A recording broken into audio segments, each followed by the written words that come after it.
Hey guys, Mrs. Kimball here from Kids Cook Real Food, and I love seeing kids eat better, and I believe that we can all be scientists. And I think even the littlest kids can understand a whole bunch about how food makes us feel.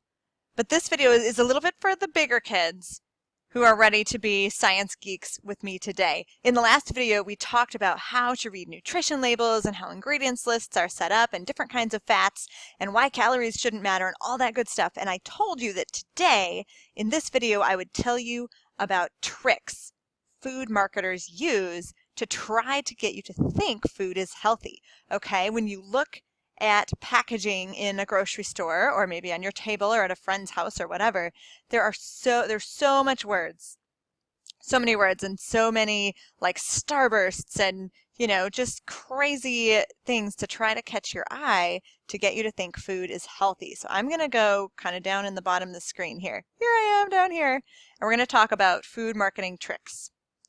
All these words show up on food packaging all the time. Low sugar, low fat, whole grain, heart healthy, reduced fat, sugar-free, light diet. They're all to make you think food is healthy, but they're a pretty good indication that a problem is afoot.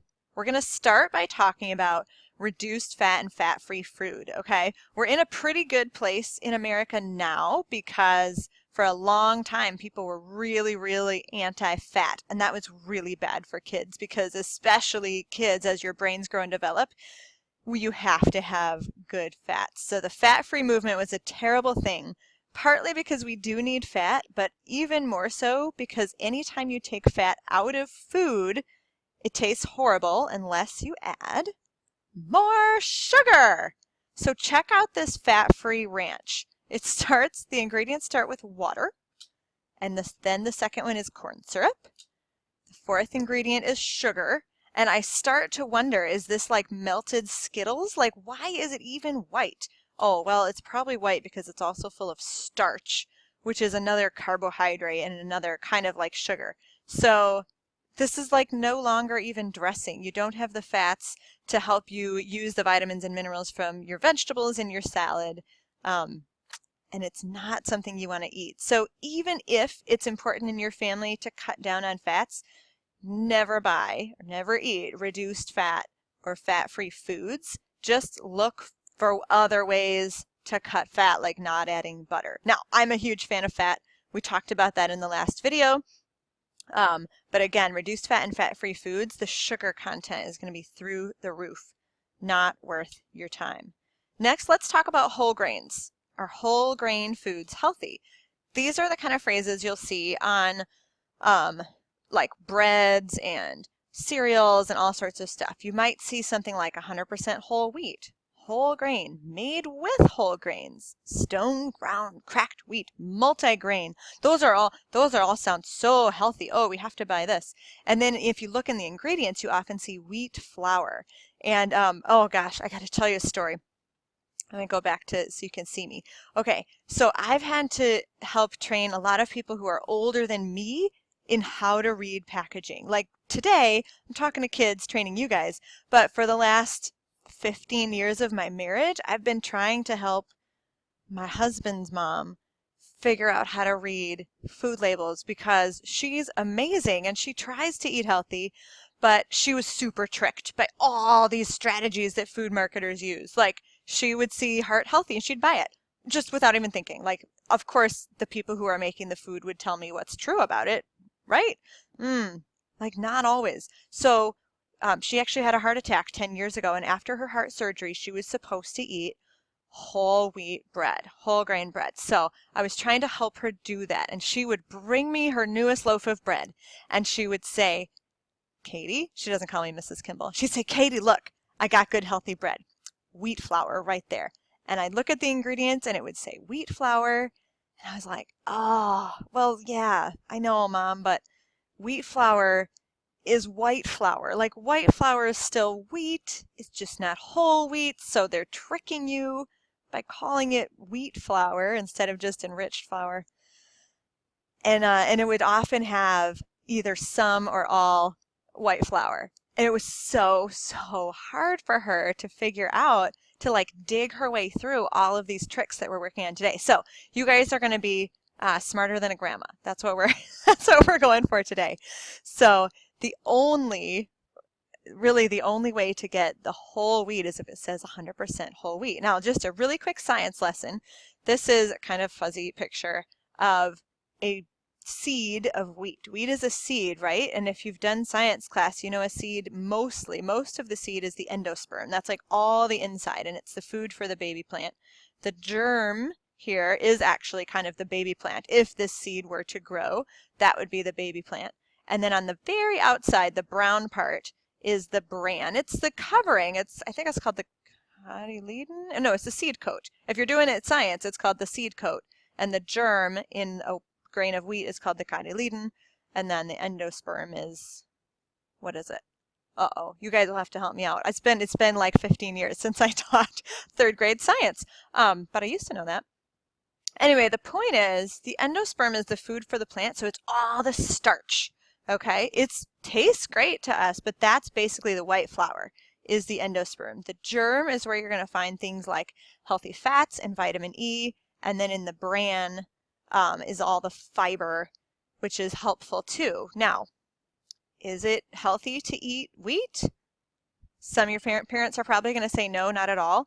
I'm really not sure, so I'm not going to tell you it's healthy or not healthy to eat wheat. But if you are a family who eats bread, then again, talk with your parents. Is it important to have whole wheat bread or whole grain bread if you eat gluten-free?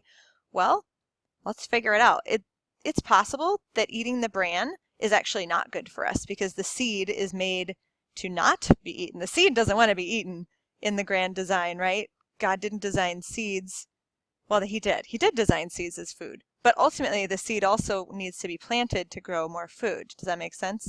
So it's possible that the bran part of the grain, part of the wheat or of any grain, is like kind of rough on our systems. Okay, so again, I don't know if it's totally healthy to eat wheat or to eat whole wheat, but if you want to look for whole wheat, the only phrase you ever want to see is 100% whole grain or 100% whole wheat. And it's got to say whole wheat flour in the ingredients. Or if you're gluten-free, again, you want whole quinoa, whole barley, whole like brown rice instead of white rice. So those are the ways to find whole grain if you eat grains. I don't even know if grains are healthy, but let's move on. We're pretty flexible at our house. We don't always eat healthy, but there are 2 ingredients that are completely banned, and those are MSGs and artificial sweeteners. We don't let our kids eat those guys at all. So MSG is a short name, an acronym for monosodium glutamate. I'm going to come back big a little bit to talk to you guys. Okay, so MSG has a really interesting function. It makes food taste really, really good. Okay, you know how there's like 4 types of tastes: sweet, sour, salty, and bitter. That's what I was always taught. Maybe you've been taught that there are actually 5. There's a 5th one called umami. It's kind of a funny word, U-M-A-M-I, umami. And umami like enhances the flavors of other foods around it. And it's found in things like seaweed. It was discovered in seaweed. It's also naturally in mushrooms.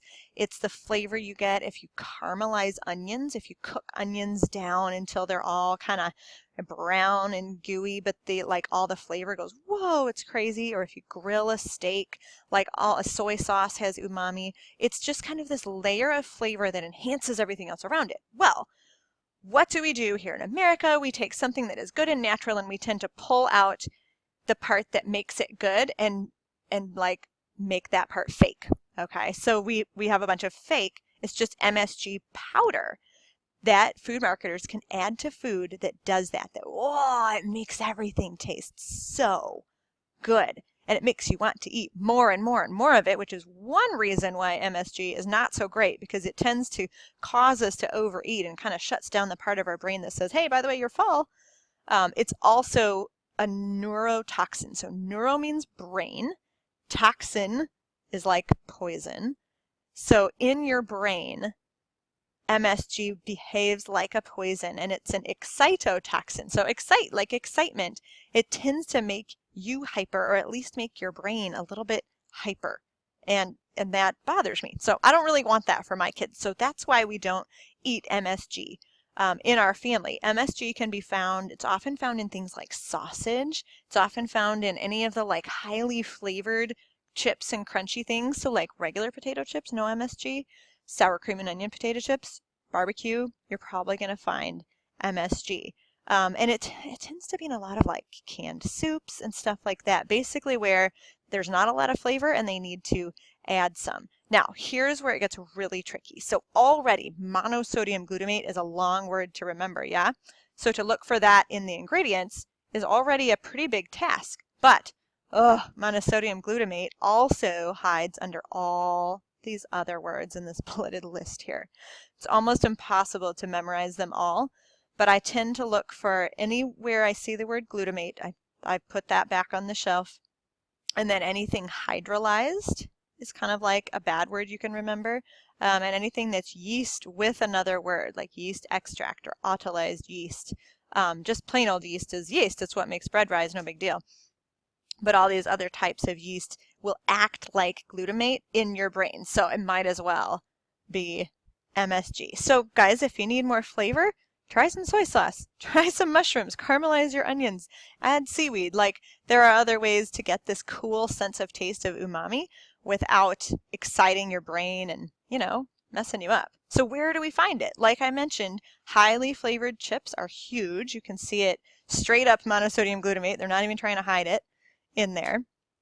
I thought all Cheez-Its had it, and then my son got some for soccer a few weeks ago, and I was like, oh good, Cheez-Its don't have monosodium glutamate. Not that they're a health food, by the way, but they didn't have MSG. I was like, okay, like you can eat those as a treat.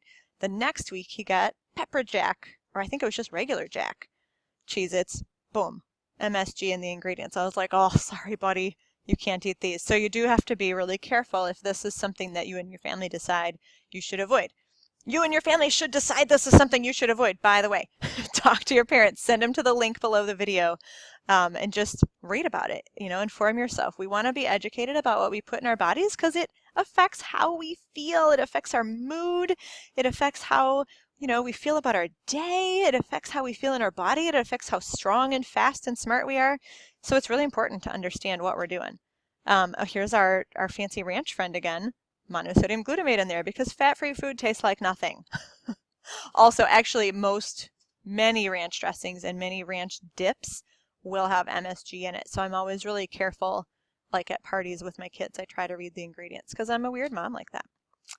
All right, again, the other the other ingredient we don't allow in my house at all is artificial sweeteners. There's a whole bunch of reasons for that, but most of all because they've never been tested on kids. So if you guys want to be a guinea pig in a grand experiment to find out if artificial sweeteners cause huge problems over the decades of your life, eat lots of sugar-free food.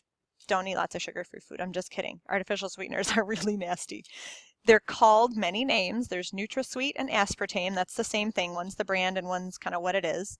Sucralose is the brand Splenda. That's the newest artificial sweetener, still causing problems. Acesulfame K or acesulfame potassium is another one. Saccharin is one of the older artificial sweeteners, still not safe. And then anything that ends in -ol, like sorbitol, maltitol, erythritol, these are sugar alcohols. They're also artificial sweeteners. Those babies can cause diarrhea. So super fun. If you want to have some diarrhea, eat some sugar-free chocolate. You're going to want to watch for particular words like light, less sugar, sugar-free, diet, stuff like that. So here's a 0 sugar lemonade. It's got 2 kinds of artificial sweeteners, aspartame and acesulfame potassium. Some of these give kids headaches. So some have immediate dangers, some maybe have long-term dangers. So here's a no sugar added, oh look, it's low fat too, ice cream. Poor people who try to eat this. It's got 3 artificial sweeteners. They do that to try to balance out the flavors because there tends to be a kind of bitter, funky, weird, chemical-ish aftertaste that I can taste in artificial sweeteners. So here's your sugar-free chocolate with maltitol in it, and it even says here, look at this highlighted spot, individuals sensitive to sugar substitutes may experience a laxative effect. Laxative, that means diarrhea. So if you got someone in your family with diabetes and they're eating their sugar-free chocolate, don't share. Don't take it from them. What's next? I want to remind you where sugar hides. So in the last video, we talked about all these words that kind of sugar and sweeteners can hide under, like cane sugar, evaporated cane juice, of course, high fructose corn syrup, anything else ending in ose, like maltose, maltose, dextrose, there's a whole bunch. Glucose is one. Honey and maple syrup are better, but they're still sugars and sweeteners. And then really anything else with syrup or juice in it. Food marketers are starting to use concentrated fruit juices to sweeten foods, but because they're so concentrated and all the fiber from the skins of the fruit is gone, it's still going to act like sugar in your body. So it's such a bummer because it sounds like it's so much healthier, but it's really kind of not. It's like a little better, but not that much better. And then just a quick couple examples of where sugar hides, because I think it's really interesting. Last week we had some spaghetti sauce that had no sugar or very little. Now this Prego, you can see sugar in the ingredients, and then remember, do you guys remember how to pull these out? The added sugars. So 4 grams added sugars is a whole teaspoon, and I believe the serving size of spaghetti sauce is a 1/4 cup, which is really small. Like you probably put 2 or 3 servings on one big old plate of pasta. So now you're talking 3 teaspoons potentially just in your pasta, and kids are only supposed to have 6 teaspoons a day. Do you really want to spend them on your main course of dinner, or do you want to kind of save those for something that's actually fun to eat? I find that really interesting. Beef jerky's crazy with the sugar. Look at that, sugar and brown sugar. I don't know the grams, but I'm sure it's way worse than you should have when you're trying to eat protein in beef jerky. And look at this, Doritos. Doritos aren't even supposed to be sweet, and they still have 2 kinds of sweetener in there. And also, who else sees the other ingredient we don't want to eat? Do you see it in there? Monosodium glutamate. So, yeah, no. We're a big no on Doritos as much as possible in our family. Now, lastly, I got to talk about it because it makes me uncomfortable. What about artificial colors? Is this something we want to look for in our ingredients? I'm going to be honest, we're not yet on the anti-artificial color train. My kids are old enough right now, as I film this video, the older 2 are 10 and 13. And so they're old enough that it would have to be a conversation with all of us. Like, here are the dangers of artificial colors. What do we think? Is this something that we try to avoid but eat if it's like a really special occasion? Is it something we always avoid? Is it something we just don't have in our home, but if it comes to us, like at a parade or a party, we don't worry about it? That's what we do now. We don't have it in our home. We don't use them when we cook ever. But if it comes to us mostly in the form of candy or like cake if we're at a party, we still eat it. But it makes me a little uncomfortable and a little more uncomfortable every year.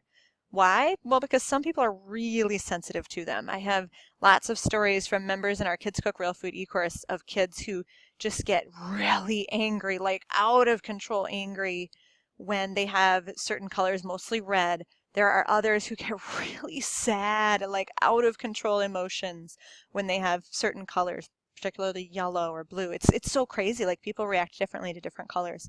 So that's scary that some people react that way. It doesn't mean necessarily that they're bad for everyone, right? Like that'd be bad science to say because some people react badly, they're bad for everyone.